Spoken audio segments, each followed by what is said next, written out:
This right here is the 2014 VF Commodore. Now, it is the SV6, not the V8.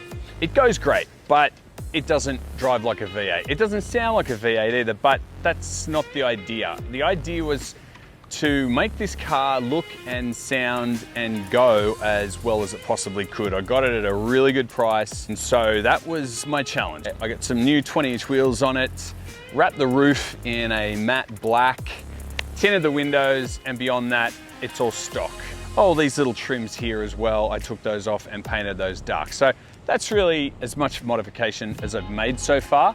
However, I did want to do the exhaust as well. So this here is going to be the journey that I've undertaken to get the exhaust to this point here.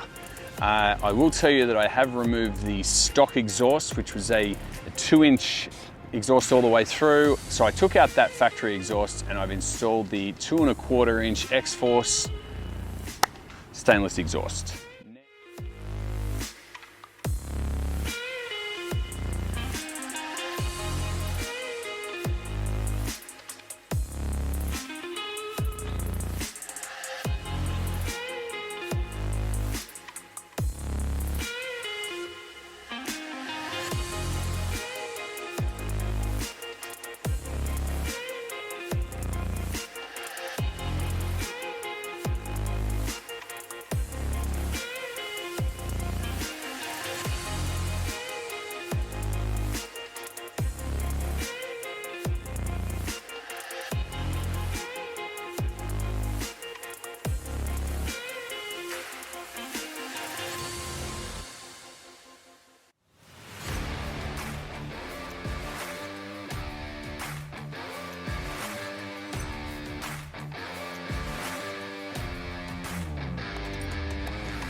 Okay, so I'm going to start this thing up now. Remember, it is the 2¼ inch XForce exhaust.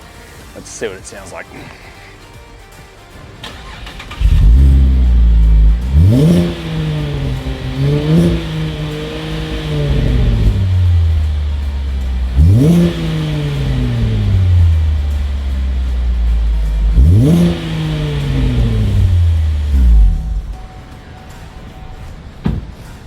Now that wasn't a cold start. I obviously drove to get to this car park, so that's what it sounds like when it's warmed up. It's not as loud as what you might typically imagine, but believe me, in that car park in the mornings when it's cold, it sounds like a nightclub. Well, it's very low, sounds like a huge bass. So next up, I'll be installing hot dogs to quieten this thing down a bit.